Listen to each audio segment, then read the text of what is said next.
மத்தியான நேரம் நல்லா சாப்பிட்டு உட்காந்து இருக்கும்போது வாதியார் ஒருத்தர் வந்து கிளாஸ் எடுப்பார். வாதியாரை பார்த்தா மாணவனுக்கு ரொம்ப கோபம் வரும். ஏன்னா இதுக்கு முன்னாடி இத்தனை வாதியார் வந்து கிளாஸ் எடுத்து போனாங்க, சாப்பிட்டு சித்த நேரம் அமைதியா இருக்கலாம் விட மாட்டாங்க, இவரு வேற வந்துட்டாரு. மாணவர்களுக்கு பார்த்தா வாதியார் கோபம் வரும்.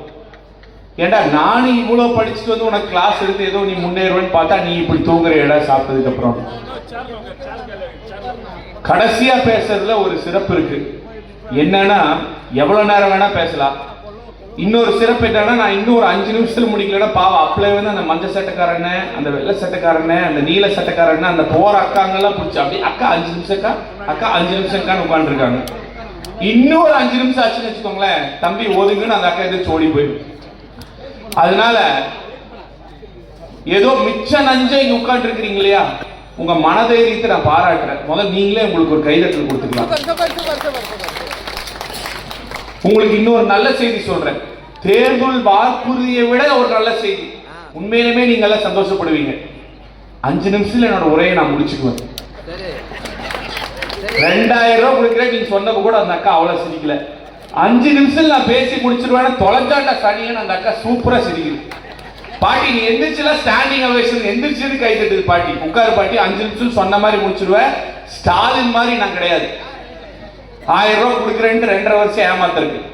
இந்த மேடையில் அமர்ந்திருக்கும் அனைவருக்கும் எனது வணக்கம்.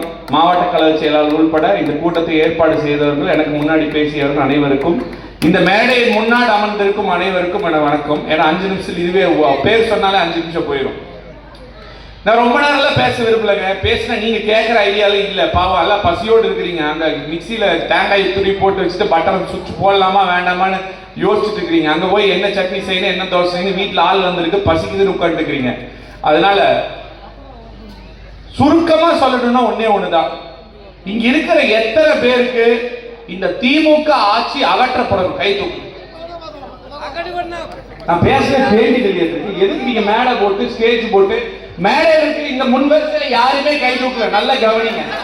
இந்த முன்வரிசையில் இருக்க ஒருத்தர் கூட கை தூக்கல. போட்டோ எடுத்து போச்சு இருக்கிறது. இந்த கடைசி வரைக்கும் இருக்கிற அந்த அக்கா வரைக்கும் அத்தனை பேர் கை தூக்கிட்டாங்க. இதுக்குதான் இந்த புரட்சி தலைவரோட பிறந்த நாள் அன்னைக்கு ஒரு 4 விஷயம் மட்டும் பேசிட்டு போயிடலாம். சாதாரணமா நம்ம ஒருத்தர்கிட்ட ஒரு 1000 ரூபாய் கடன் வாங்கினோம்னா அவன் திருப்பி கொடுக்கல, திருப்பி 1000 ரூபாய் அவனுக்கு கடன் கொடுப்போமா? கொடுக்க மாட்டான். என்னன்னு சொல்லுவோம்? நாணயமே இல்லாத சரியான பொய் பேசிட்டு இருக்கிற. 1000 ரூபாய் வாங்கிட்டு 1 மாசம் தரேன் கொடுக்கவே இல்லை. அப்படி பொய் பேசுறத நம்ம கடையில கூட வேலைக்கு சேர்த்துமா? அவங்க கூட நட்பு வச்சுக்குவோமா? எதுவும் வச்சுக்க மாட்டோம். இதுதான் உண்மை. கரெக்டா? இல்ல நம்ம வேலை செய்யற முதலாளி மாசம் 10,000 ரூபாய் சம்பளம் சொல்லிட்டு 1 மாசம் கழிச்சு 5,000 ரூபாய் சம்பளம் கொடுத்து பொய் சொன்னா அந்த கம்பெனில நம்ம வேலை செய்வோமா? செய்ய மாட்டோம். அப்ப பொய் சொல்லி நாணயம் இல்லைன்னா நம்ம வேலையும் செய்ய மாட்டோம், வேலையை கொடுக்க மாட்டோம். ஆனா பொய்ய மட்டுமே சொல்லிட்டு பொய் பொய் பொய் பொய்னு பொய்ய மட்டும் சொல்லி ஒரு அரசாங்கம் நடந்திருக்கு. ஏன் தெரியுங்களா? கருணாநிதி மகன் ஸ்டாலினும் உதயநிதி உட்கார்ந்து இருக்கிற பெண்கள் ஆண்கள் எல்லாரும் வடிகட்டுன முட்டாள்னு நினைக்கிறாங்க. எப்படி? ஜமக்காலத்துல வடிகட்டின முட்டாள் நீங்கள்லாம் நாங்க நினைக்கல, அவங்க நினைக்கிறாங்க. ஏன் நினைக்கிறாங்க? புரட்சி தலைவர் அம்மா அவர்கள் 100 யூனிட் மின்சாரம் இலவசம் சொன்னாங்க. அந்த தாய் முதலமைச்சரா பதவி ஏற்ற அந்த பங்கன் முடிஞ்சு நாங்கள வந்துட்டு இருக்கிற ரோட்ல அறிவிப்பு வருது, முதல் கையெழுத்து 100 யூனிட் இலவசம். இதுதான் சொன்ன வாக்க காப்பாத்துற அர்த்தம். ஏமாத்தணும்னு நினைக்கல. ஏன் ஸ்டாலினும் உதயநிதியும் உங்க எல்லாரையும் வடிகட்டின முட்டாள்னு நினைக்கிறாங்க தெரியுமா? தப்பா நினைச்சுக்கிறேன். நான் உங்களெல்லாம் ஆகச்சிறந்த அறிவாளிகளாகவும் இந்த நாட்டை வளர்க்கக்கூடிய பெண்மணிகளாகவும் ஆண்களாகவும் முத்துக்களாகவும் தான் நாங்க பார்க்கிறோம். ஆனா அப்படி திமுக பார்க்கல. என்ன 1000 ரூபாய் கொடுக்குறேன்னு சொன்னா பெண்களுக்கு மகளிர் உதவி பெண்கள் ஓட்டு போட போறாங்க. அப்புறம் பாத்துக்கலாம், கொடுத்தா என்ன போய் கொடுத்தா ஆகணுமா? அறிவிச்சாங்க.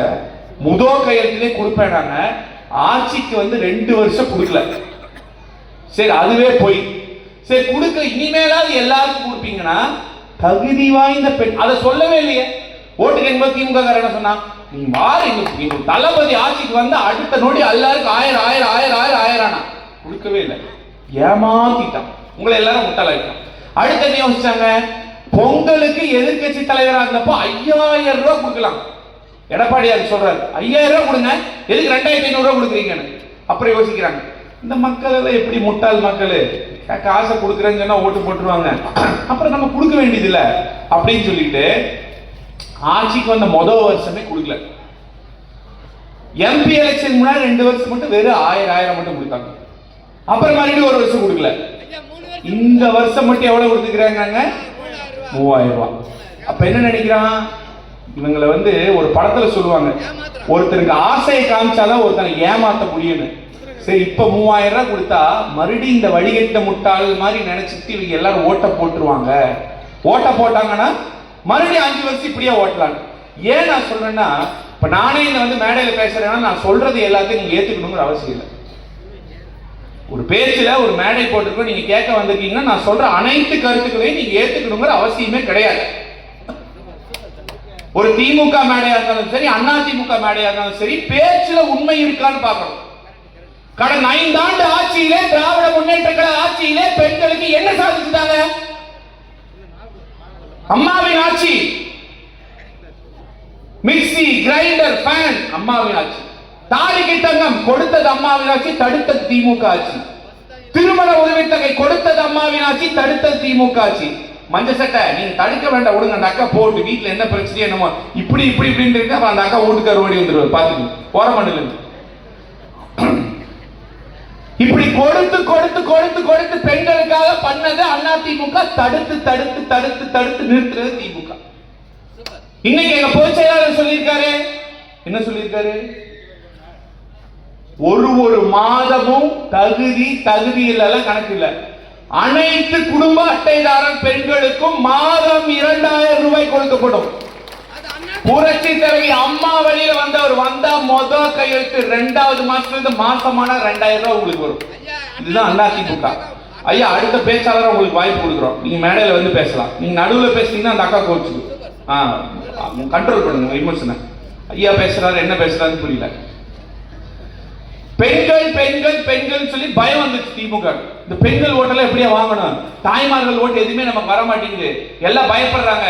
ஏன்னா இப்போ ஒரு எடுத்துக்காட்டு நான் சொல்றேன், ரீசெண்டா ஏன் பெண்கள் கோவப்படுறாங்கன்னா, சும்மா இந்த 1000-2000 அப்பாற்பட்டு பெண்கள் ஒரு தொலைநோக்கு சிந்தனை உடையவர்கள், இந்த நாட்டையே கட்டமைக்கும் சக்தி உடையவர்கள் பெண்கள். ஒரு உயிரை கடவுளை நாம் பார்க்கிறோமோ இல்லையோ தெரியல, தன் உடலில் இருந்து இன்னொரு உயிரை உருவாக்கி இந்த சமுதாயத்தை, இந்த நாட்டை ஒரு பிறப்பை கொடுத்து உருவாக்கும் சக்தி படைத்தவள் ஒரு பெண். ஆண்களால பேச முடியுமா? ஒண்ணும் பேச முடியாது. கையை வேணா தட்டல, நல்லா தட்டுங்க. வீட்டுல போனா கம்முன்னு இருங்க, அப்பதான் இந்த அக்கா மாதிரிலாம் உங்களுக்கு நல்லா பார்த்து. அப்பேற்பட்ட பெண்கள் என்ன பயப்படுறான், நீ 1000 கொடுக்குற 2000 கொடுக்குற இப்ப கொடுக்குற அப்ப அதெல்லாம் சரிப்பா. இந்த திருத்தணி ட்ரெயின்ல போகும்போது அந்த சூரஜ்ங்கிற பையன், அந்த பையனை நம்ம எல்லாரும் இந்த வீடியோ பார்த்திருப்போம். இந்த லோக்கல்ல இருக்கிற பசங்க அருவாள் எடுத்து அப்படி வெட்டுறாங்க.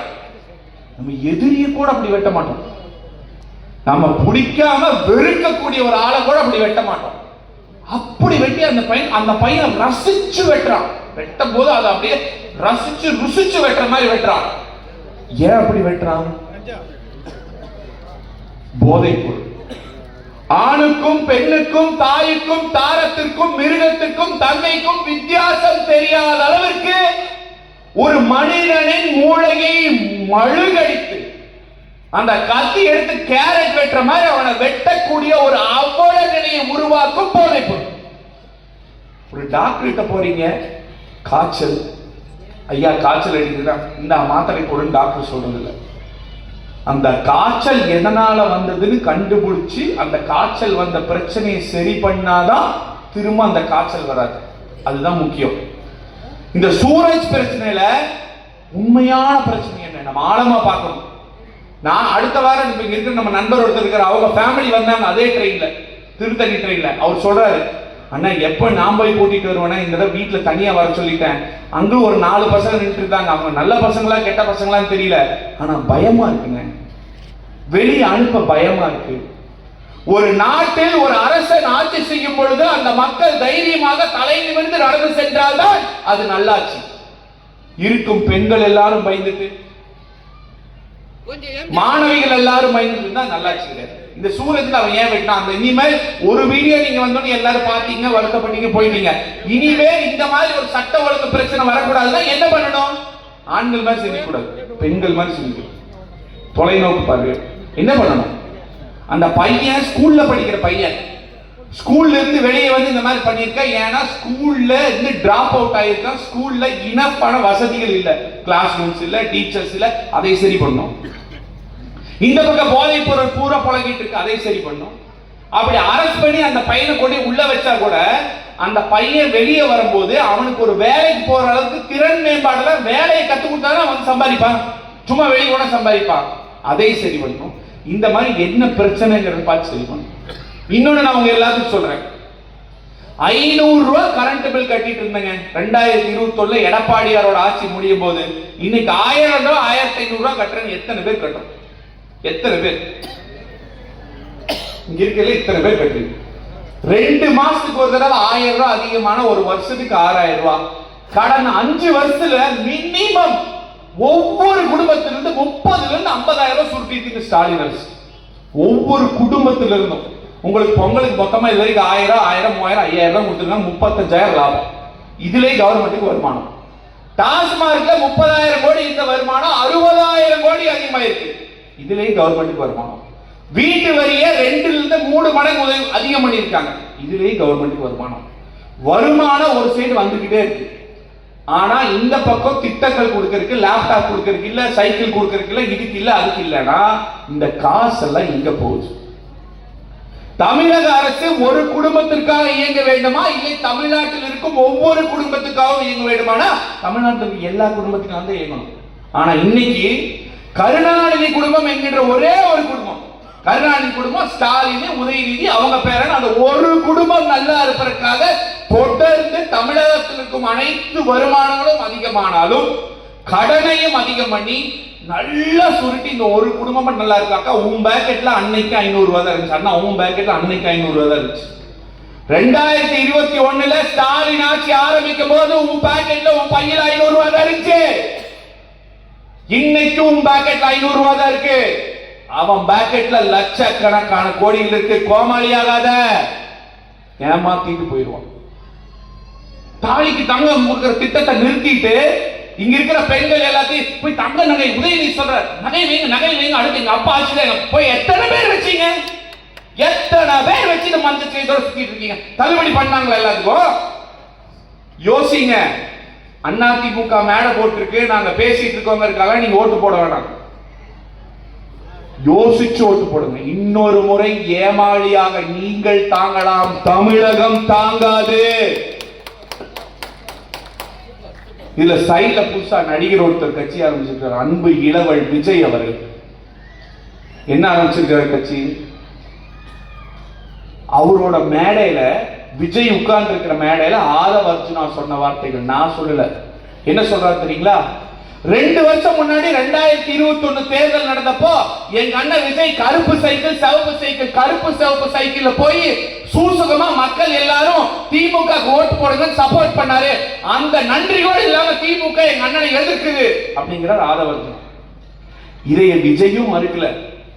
அதுக்கப்புறமா இன்னைக்கு நான் உங்களோட பேசிட்டு இருக்கிற நேரம் வரைக்கும் ஆதவர்ஜனும் மறுக்கல. அப்படின்னா 2021 தேர்தல்ல திமுக ஆட்சிதான் வரணும்னு விஜய் நினைச்சிருக்காருங்கிறது உண்மை.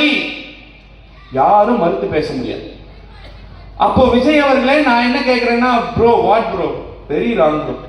எங்களெல்லாம் பார்த்தா என்ன லூஸ் மாதிரி இருக்கா, இல்ல கோமாளி மாதிரி இருக்கா? 2 வருஷம் முன்னாடி ப்ரோ நீங்க என்ன சொல்லுவீங்க? 2021 தேர்தல் திமுக ஆட்சிக்கு வரணும்னு கருப்பு சிவப்பு சைக்கிள்ல போய் ஓட்டு போடுவீங்க.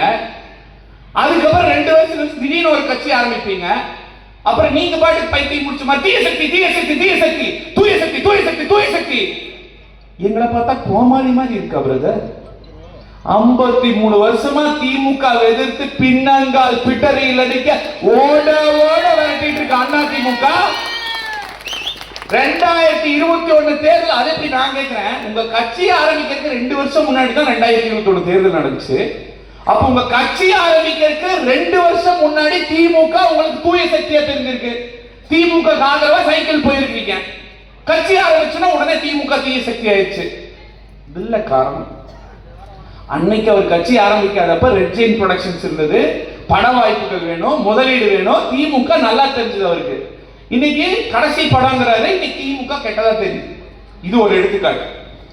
இன்னொன்னு நான் சொல்றேன், இன்பநிதி, தயாநிதி, உதயநிதி, இந்த மாதிரி பேர்கள் எல்லாம் நான் பேசலீங்க. ஐயோ, இதெல்லாம் நான் பேச, இதெல்லாம் விஜய் அவர்கள் பேசினது. இந்த பேரெல்லாம் கேட்கும் போதே பட டைட்டில் வைக்கணும் போல இருக்கு. மகத்தான் இந்தியாவிலேயே மிகப்பெரிய பாரம்பரிய குடும்பம், 2 குடும்பம். ஒன்னு ஜவஹர்லால் நேரு குடும்பம், இன்னொன்னு கலைஞர் கருணாநிதி அவர்கள் குடும்பம். இந்த 2 குடும்பத்துல எவ்வளவு பாரம்பரியமான குடும்பம். இவங்க பேரெல்லாம் கேட்கும் போதே பெருமையா இருக்கு, பூரிப்பா இருக்குன்னு விஜய் அவர்கள் சொல்லும் போது ரத்தமும் சதையும் நாடி நரமும் அனைத்தும் திராவிட முன்னேற்ற கழகத்தை ஓட ஓட விரட்டிட்டு இருந்த கட்சி அதிமுக. நீங்க பேசலாமா விஜய்? போட்டி திமுகக்கும் தாவேக்காக்கும் தானே. 53 வருஷமா நாங்க எடுத்துட்டு இருக்கோம். நீங்க உங்களுக்கு பட வாய்ப்பு வேணுங்கும் போது அவங்களை ஆதரிச்சீங்க. 4 வருஷம் முன்னாடி அவங்க தான் ஜெயிக்கணும்னு நினைச்சீங்க. இதுல தயவு செஞ்சு உங்களை கேட்டுக்கிற, புரட்சி தலைவரோட பிறந்த நாள் அன்னைக்கு நான் சொல்றேன், அவர் ஒரு மாபெரும் உலக தலைவர். எல்லாரும் அவர் படத்தை பயன்படுத்துறாங்க, நீங்களும் பயன்படுத்துறீங்க, ஓகே. ஆனா அவர் படத்தெல்லாம் பயன்படுத்தி அசிங்கப்படுத்தாதீங்க. உங்க வண்டியில வாகனத்துல புரட்சி தலைவரோட போட்டோ ஒட்டிருக்கீங்க, சரி ஒட்டினீங்க, ஓகே. புரட்சி தலைவருக்கு போன மாசம் நினைவு நாள் வந்தது, ஒரு படம் வச்சு பூ போட்டீங்களா? உங்களோட வழிகாட்டி புரட்சி தலைவர்னு பேசுறீங்க, அவர் யூஸ் பண்ண தீய சக்திங்கிற வார்த்தையை பயன்படுத்துறீங்க. ஆனா அவர் இறந்த நாள் அன்னைக்கு ஒரு போட்டோ வச்சு ஒரு பூ கூட போடல. இன்னைக்கு பிறந்த நாள், நேற்று ஏதாவது பண்ணீங்களான்னு எனக்கு தெரியல. அப்ப எதுவுமே பண்ணலன்னா உங்களுக்கு புரட்சி தலைவர் என்கிற அந்த பேர்னால வர்ற வாக்குகள் மட்டும் வேணும்னு நினைக்கிறீங்க. தப்பா நினைச்சிருக்க, அவர் சொல்லி தப்பு இல்லை. ஏன்னா இன்னைக்கு கட்சி யார் ஆரம்பிச்சாலும் சரி, இதுக்கு முன்னாடி யார் ஆரம்பிச்சாலும் சரி, புரட்சி தலைவரின் ஆட்சி கொடுக்கிறோம், புரட்சி தலைவரின் ஆட்சி கொடுக்கிறோம் தான் சொல்றாங்க. ஸ்டாலின் உள்பட கருணாநிதி ஆட்சி கொடுக்கிறோம் ஸ்டாலினோட சொல்லு, ஒருத்தரும் சொல்ல. கருணாநிதி ஆட்சி கொடுக்கிறோம், விஜயகாந்த் அவர்கள் கூட கருப்பு எம்ஜிஆர் தான் சொன்னாங்க. கருப்பு கருணாநிதினு சொல்ல, கருணாநிதி ஆட்சி கொடுக்கிறோம் யாருன்னு சொல்ல, அதனால பயன்படுத்துறீங்க. ஆனா புரட்சி தலைவரோட படத்தை மட்டும் நீங்க பயன்படுத்தினா பத்தாது விஜய் அவர்களே. அன்னைக்கு கரூர் சம்பவத்துல நாங்க அரசியல் பண்ண விரும்பல, நீங்க போயிட்டீங்க, அதை விடுங்க. ஆனா புரட்சி தலைவர் அந்த இடத்துல இருந்தா, அதே மருத்துவமனையில ராத்திரி பூரா இருந்து அடுத்த நாள் காலையில 41 குடும்பத்திற்கு ஆற தழுவி துக்கத்தை தீர்த்துட்டு அவங்க ஓடி நின்று 41 மாடியில அடக்கம் பண்ணி ஆறுதல் கொடுத்துட்டா இந்த பக்கம் வந்திருப்பாருங்கிறத மறுக்க முடியுமா? சும்மா போட்டோ ஓட்டிட்டு புரட்சி தலைவர் சொந்தமா சிந்திங்கயா. தீய சக்தி காப்பி, புரட்சி தலைவர் போட்டோ காப்பி, திமுக எதிர்ப்பு காப்பி, எதைதான் சொந்தமா பண்ணுவீங்க? இதுல போட்டி தாவேக்காக்கும் திமுகவுக்கும் தலையெழுத்து. என்ன பண்ற கேட்கிறோம், நீங்களும் சொல்றீங்க. இந்த மாதிரி ஒரு சூழ்நிலைகள்லையும் ஒரு தலைவர் எப்படி நடந்துக்கிறாங்கிறது நமக்கு தேவைப்படுது. இன்னைக்கு நம்மளாம் சோறு சாப்பிட்றோம், முடிஞ்சு போனா நான் கிண்டலா சொன்னேன், சட்னி ஓடுது தோசை ஓடுதுன்னு. மஞ்சள் சட்டை விட்டுருங்க, நீங்க டாட்டா காமிக்கிறது எனக்கு காமிக்கிற மாதிரி. சட்னி ஓடுது, இட்லி ஓடுது, அதே சாப்பாடு நம்ம பிளேட்ல நல்லா வெள்ளை சாப்பாடு பணிச்சு நல்லா நங்குன்னு சாப்பிடுறோம். அந்த சாப்பாடு நல்லா இருக்கணும்னா அந்த விவசாயி தஞ்சை மண்டலத்தில் இருக்கிறவன் சேத்துல இறங்கி காலை வச்சு பண்ணி உழுது தண்ணி ஊத்தி, அதுக்கப்புறம் அதுல நாத்து நட்டு, அதை எடுத்து இந்த பக்கம் எடுத்து, அதை எடுத்து போட்டு, அது வளர்ந்து, அதுக்கப்புறம் அதை அடிச்சு, அதுல இருந்து விதைகள் அதை எடுத்து மெஷின்ல கொடுத்து, அதை சரி பண்ணி, அதை பாலிஷ் பண்ணி, அதை பேக் பண்ணி, அதை ரேஷன் கடையில மளிகை கடையில டிபார்ட்மெண்ட் ஸ்டோர்ல அதை எடுத்துட்டு வந்து நம்ம அம்மா கழுவி, அதை 2 தடவை 3 தடவை அதையே போட்டு விசில் ஊட்டி, அதுக்கு சாம்பார் ஓட்டி இப்படி எடுத்து வாயில வச்சாதான் அங்க இருக்கிற சோறு இந்த வயிற்றுக்கு வரும். அப்பதான் நாளை காலையில் நம்ம உயிர் வாழ முடியும். அப்பேற்பட்ட சாப்பாடை தயாரிக்கிற தஞ்சை இதுல நெல்மணிகள் இந்த திமுக ஆட்சி திட்டிட்டே இருக்கல, குடோன் கட்டாம விட்டாங்க. அதனால அந்த நெல்மணிகள் எல்லாம் முளைச்சு கிடக்குது. 70 வயதுல முழங்கால் தண்ணியில எடப்பாடியார் அவர்கள் போய் அந்த தண்ணியில நின்று ஒவ்வொரு ஏரியா மக்களையும் விவசாயிகளையும் சந்திச்சு, நானும் ஒரு விவசாயி, கவலைப்படாதீங்க நிக்கிறாரு. நான் கேட்கிற விஜய் அவர்களே, இங்கிருந்து உங்க ஆடியோ லான்ச் ஃபங்க்ஷனுக்கு மலேசியாவுக்கு போக முடியும், உங்களால இங்க இருக்கிற தஞ்சாவூருக்கு போய் விவசாயிகளை பார்க்க முடியாதா? பதில் சொல்லுங்க. நீங்க தான் பேசவே மாட்டீங்களே, ட்வீட் போடுவீங்க, அறிக்கை விடுவீங்க, அதுக்கப்புறம் உள்ளே இருப்பீங்க. எப்பாவது ஒரு போட்டோ வெளியே வரும். நாளைக்கு இங்க இருக்கிற மக்கள் அனைவருக்கும் இங்க ரோடு பிரச்சனை, லைட் பிரச்சனை, டிச்சு பிரச்சனை, குப்பை பிரச்சனை, இங்க இருக்கிற எம்எல்ஏக்கள் வந்து நிப்பாரா இல்ல நடிகர் விஜய் வந்து நிப்பாரா? 41 பேர் செத்து போனதுக்கு வீட்டுக்கு தான் கூப்பிட்டு அளவு விசாரிக்கிறார் அவர். அனைத்து இந்திய அண்ணா திராவிட முன்னேற்ற கழகத்தை பொறுத்தவரை அடிமட்ட தொண்டன் முதல் சட்டமன்ற உறுப்பினர், மாவட்ட கழக செயலாளர் முதல் பொதுச் செயலாளர் வரை மக்களுக்கு ஒரு பிரச்சனைனா ரைட் லைன் லெப்ட் லைன் வந்து நிக்கிற கட்சி அதிமுக. அதிக நேரம் எடுத்துட்டு விரும்பல, ஒரே கருத்து, வர்ற தேர்தல் திராவிட முன்னேற்ற வந்தோடனே கேட்கணும். இவ்வளவு பேசிருக்க வேண்டியது நீங்க எல்லாம் முடிவு பண்ணீங்க, எல்லாரும் கை தூக்கிட்டீங்க. திமுக வரக்கூடாது, மாற்றம் வரணும். நான் சொல்றேன், வரும் தேர்தல் அதிமுகவிற்கும் திமுகவுக்குமான தேர்தல். கமலஹாசன் இப்படித்தான் வந்து டார்ச் லைட்டை உடைச்சு அதை உடைச்சு இதை உடைச்சு திமுகவை எதிர்க்கிறேன்னு சொன்னாரு. இனி கட்சியே உடை திமுகவோட சேர்த்தாரு. ஸ்டாலின் வாழ்க, உதயநிதி வாழ்கன்னு இருக்காங்க. தமிழ்நாட்டில் எந்த ரெண்டு கட்சி என்னைக்குமே கூட்டணி சேராது, என்னைக்குமே எதிர் கட்சியா இருக்குன்னா அது அண்ணா திமுகவும் திமுகவும் தான். இன்னைக்கு இருக்கிற விஜய் கட்சி இன்னைக்கு பட வாய்ப்பு இல்லைன்னா நாளைக்கு போய் திமுகவோட கூட்டணி சேர்ந்து கமலஹாசன் மாதிரி உதயநிதி வாழ்க ஸ்டாலின் வாழ்கன்னு சொல்றதுக்கு ரொம்ப நேரம் ஆகாது. திமுகவை வீட்டுக்கு அனுப்ப முடியும் ஒரே சக்தி படைத்த ஒரே இயக்கம் அனைத்து இந்திய அண்ணா திராவிட முன்னேற்ற கழகம். நீங்கள் அண்ணா திமுகவுக்கு போடும் ஒவ்வொரு ஓட்டும் திமுகவுக்கு வைக்கும் வேட்டு. அம்மாவின் ஆட்சி தொடர்ந்து வரும், எடப்பாடியார் முதலமைச்சர் ஆவார், தாலிக்கு தங்கம் வரும், திருமண உதவித்தொகை வரும், மாதம் 2000 வரும், லேப்டாப் வரும், சைக்கிள் வரும், அனைத்து திட்டங்களும் உங்களை தேடி வரும். பாதுகாப்பான தமிழ்நாடு இருக்கும், கஞ்சா போதைகள் ஒழிக்கப்படும், மீண்டும் சுபிக்ஷமாக தமிழ்நாடு இருக்கும். அந்த பொங்கல் தைப்பொங்கல், தை பிறந்தால் வழி பிளக்கும் என்பது போல் அடுத்த பொங்கல் உண்மையான தைப்பொங்கலாக இருக்கும் என்று கூறி வாய்ப்புக்கு நன்றி கூறி விடைபெறுகிறேன். நன்றி, வணக்கம்.